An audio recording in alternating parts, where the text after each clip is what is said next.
Bienvenidos y bienvenidas a mi canal Diego en la Lucha. En otros videos les he dicho que vivimos tiempos de definiciones políticas y geopolíticas, y es que ni yo mismo dejo de sorprenderme, así que presten atención a este análisis, porque contiene información que no verás en los grandes medios de comunicación. Hace 3 años la inflación en Venezuela era tan alta y el ataque a la moneda era tan fuerte que desde Miami se mostraban miles de billetes venezolanos en contenedores de basura y en Colombia hacían artesanías con ellos. Todo esto como burla a la situación económica venezolana. La moneda del país de Nicolás Maduro llegó a valer nada. Peor aún, el país se quedó sin billetes circulantes porque eran fugados a Colombia en un intento por destruir su economía. Los venezolanos se vieron obligados a manejar todo de forma digital, con transferencias bancarias. ¿Y qué decían los más famosos economistas y analistas? Que la única salida a la crisis sería la dolarización como única alternativa para superar la hiperinflación.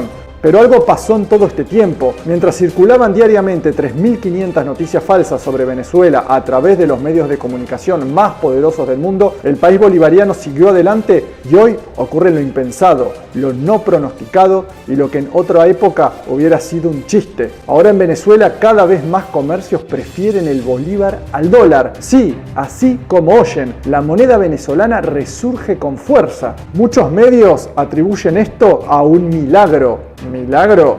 En economía esto no existe y por supuesto es mejor hablar de milagros que atribuir el despertar económico de Venezuela a su gobierno. A finales de marzo entró en vigencia la reforma a la ley de impuesto a las grandes transacciones financieras para incentivar el uso del bolívar sobre el dólar dentro del mercado venezolano. Por medio de esta ley, quienes hagan grandes transacciones financieras en divisas deben pagar un tributo del 3%. Venezuela comenzó a recuperarse no por medidas que buscaban promover el uso del bolívar, como la reducción del encaje legal bancario o como este impuesto del que estamos hablando, el IGTF. Nos estamos recuperando porque en Venezuela sí existe una venta de productos importados que son una solución para una oligarquía que se está trayendo sus dólares a Venezuela porque Estados Unidos también los puede sancionar a ellos. Pero lo más importante, la razón de verdad de por qué Venezuela se está recuperando es que hay una nueva economía donde nuevos emprendedores, nuevos productores están creando productos hechos en Venezuela y sustituyendo casi todo lo que se importaba, incluso bienes de alto consumo, con dichos productos. La producción nacional es la causa verdadera de que Venezuela tenga una excelente economía como la que tiene hoy. Venezuela le dijo adiós en 2021, como Chávez lo predijo, al modelo rentista petrolero. Ahora la idea es que Venezuela viva de su producción nacional, de la exportación, y el Estado, como debe ser en cualquier país, y nunca fue en Venezuela, va a vivir de los impuestos. Y además de la particularidad de que tenemos recursos propios generados principalmente por la extracción petrolera, que pronto también será producción petrolera. Extraer petróleo no es lo mismo que producir petróleo, porque la idea es que se produzcan en Venezuela lo que nunca se logró, sino era por la mano de Estados Unidos, los derivados del petróleo, es decir, la gasolina, como ya se está produciendo poco a poco, el diésel, entre otros. Ahora bien, la pregunta sería, ¿qué hacemos con esta distorsión producto del bloqueo de unas personas que venden aquí en Venezuela productos en dólares, teniendo hoy un bolívar fuerte que equivale, como ya dije, a 4 bolívares por dólar y una inflación que ya no es la hiperinflación que esta oligarquía, es decir, los monopolios de Venezuela produjeron con su guerra económica? La respuesta a esta pregunta es el impuesto a las grandes transacciones financieras, es decir, un impuesto a quienes hagan grandes ventas o transacciones, pero en el caso de Venezuela, a diferencia de otros impuestos de este tipo en el mundo, la particularidad es que este impuesto privilegia al bolívar sobre la divisa que usa la oligarquía venezolana, que es el dólar estadounidense. Toda transacción en dólares es pechada por este impuesto a las grandes transacciones financieras. Así que quienes no deseen pagarlo o deseen pagarlo poco, deben usar o el petro, la siempre fuerte criptomoneda venezolana, o el bolívar, que ya es fuerte y que con este impuesto se termina de solidificar como forma de pago de sus transacciones. Y se preguntarán, entonces, ¿por qué esto no sucedió antes? Porque es a partir de 2021 y 2022 que la economía bolivariana comienza a crecer de forma irreversible. Presten atención a esto. El banco de inversión suizo Credit Suisse estima que el Producto Interno Bruto de Venezuela, una de las naciones más sancionadas a nivel global, crecerá 20% en 2022. repunte que estaría impulsado por la industria nacional y por el aumento en la producción de petróleo. La famosa compañía estadounidense de asesoría financiera Bloomberg había pronosticado un crecimiento del 4,5% para Venezuela en 2022, pero modificó sus proyecciones porque se quedaron muy cortas. Señoras y señores, estos datos podrían estar entre los crecimientos más sólidos a nivel mundial en estos años. Los actores internos que le hicieron la guerra económica a Venezuela desde el año 2011, viendo que no había forma de rendir al gobierno del presidente Nicolás Maduro y viendo algo más grave para ellos y muy bueno para Venezuela, que estaba resistiendo todo esto, que es el desarrollo de la nueva economía venezolana, es decir, la nueva economía comunal nacida de la Revolución Bolivariana y su modelo socialista que está en el plan de la patria que dejó Hugo Chávez.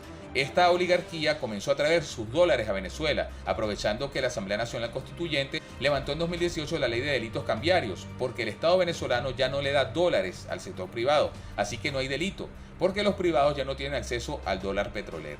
Desde 2019, cuando Fede Cámara, uno de los protagonistas de la guerra económica contra Venezuela, decidió traer, en palabras de su presidente de entonces, 3.000 millones de dólares al país, comenzó una economía donde el dólar puede circular como forma de pago, que no es lo mismo que una dolarización, porque en Venezuela nunca dejaron de aceptarse bolívares como forma de pago, y de hecho, todos los trámites del Estado se hacen en bolívares, siendo la divisa estadounidense, es decir, el dólar, solo una forma opcional de pago más. El país de Hugo Chávez se ha ganado el derecho a mantener su soberanía y a crecer y transformarse en una potencia regional. No solo han soportado la embestida de potencias más bestiales en su historia republicana, sino que han ideado estrategias extremadamente inteligentes para superar las mentes de los economistas más prestigiosos de las élites mundiales. Luego de 8 años de recesión económica, de ataque a la moneda, de intentos de aislamiento internacional, golpes de Estado, intentos de ataques armados y una hiperinflación que parecía no tener remedio, el Banco Central de Venezuela sostuvo que el país registró en marzo de este año la cifra más baja de inflación desde agosto de 2012, es decir, la cifra de inflación más baja en 10 años. Ya son 7 meses consecutivos con una inflación mensual de un solo dígito. Se acabó la hiperinflación en Venezuela.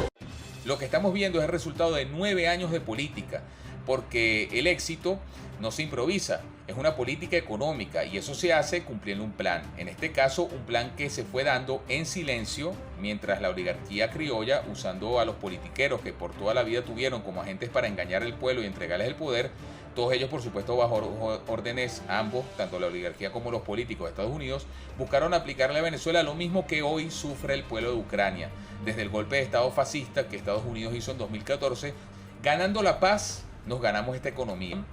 Esa solución ya se comenzó a ver en marzo de 2022 cuando el presidente obrero Nicolás Maduro por primera vez pudo aumentar el salario y las pensiones sin que ese aumento pudiera ser disuelto por los precios que la oligarquía en guerra contra Venezuela impuso cuando solamente ellos tenían el monopolio de nuestra economía. El país caribeño y suramericano ya superó la defensiva. Ahora somos testigos de la ofensiva económica y política. Sin dudas, el país de Hugo Chávez se ha ganado su lugar en el nuevo mundo multipolar, junto a Nicaragua, México, Bolivia y Cuba, cosa que no sucede con el resto de países latinoamericanos que están todavía en conflictos políticos internos y cuyos pueblos todavía son objeto de una profunda manipulación mediática. Mientras no se despierte una conciencia patria en esos países, seguirán bajo el dominio anglosajón, siendo explotados y saqueados. Volviendo al tema de Venezuela, recordemos que en economía los milagros no existen, como ahora nos quieren hacer creer las grandes corporaciones mediáticas del mundo, que dándose cuenta de que es innegable el crecimiento económico venezolano, ahora quieren hacer creer que el gobierno de Maduro solucionó todo rezando. Mientras Estados Unidos y la Unión Europea bloquearon miles de millones de dólares en activos venezolanos en el exterior, es decir, se los quedaron, mientras Venezuela fue despojada de parte de su oro que se encontraba en Inglaterra y mientras empresas como Citgo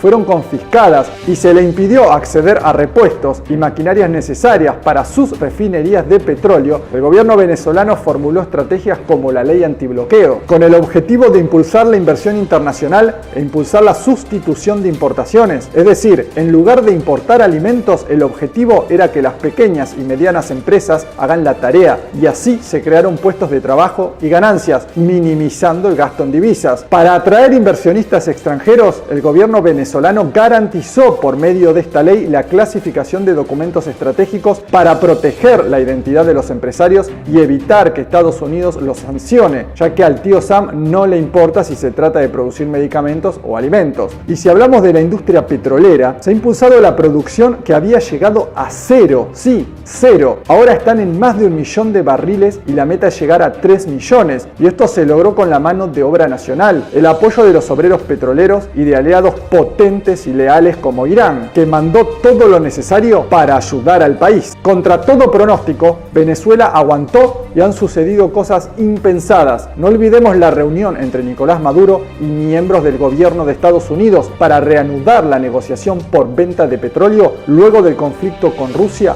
por Ucrania. Por supuesto que el gobierno bolivariano negoció en sus términos y surtió efecto, porque la poderosa empresa Shell ya obtuvo permisos del gobierno de Joe Biden para reanudar operaciones en el país. Muchos hablaron de una posible ruptura de relaciones entre Moscú y Caracas debido a la negociación con el gobierno estadounidense, pero no, el director del Departamento de América Latina del Ministerio para Asuntos Exteriores de Rusia, Alexander Chetinin, dijo que esto no afectará de ninguna manera las relaciones de cooperación entre Caracas y Moscú y aseguró que desde el inicio se pronunciaron por la normalización de las relaciones entre Washington y Caracas en base a la igualdad.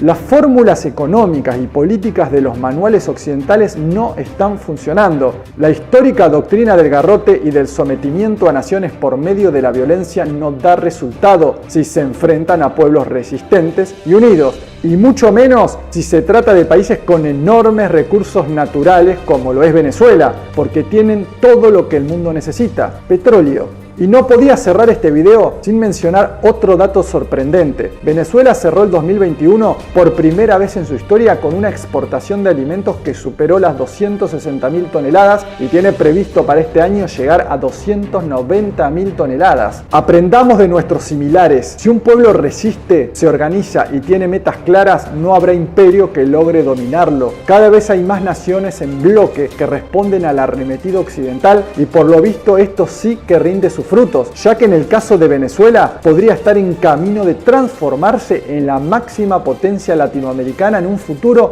no muy lejano, porque tiene todo lo necesario para lograrlo: fuerzas armadas patrióticas que protegen los intereses del pueblo, un gobierno amalgamado y convencido sin titubeos del camino que hay que tomar, una reserva de recursos naturales envidiable, alianzas con potencias emergentes como Rusia, China e Irán y por sobre todas las cosas una parte del pueblo con un grado de conciencia y preparación política excepcional. Te hago la siguiente pregunta: ¿tuviste acceso a esta clase de información en algún otro sitio? ¿Qué pensás de esto que acabas de ver? Leo tus comentarios, te pido que te suscribas a mi canal, actives la campana de notificaciones en la opción todas, le des pulgar arriba y compartas. Muchas gracias.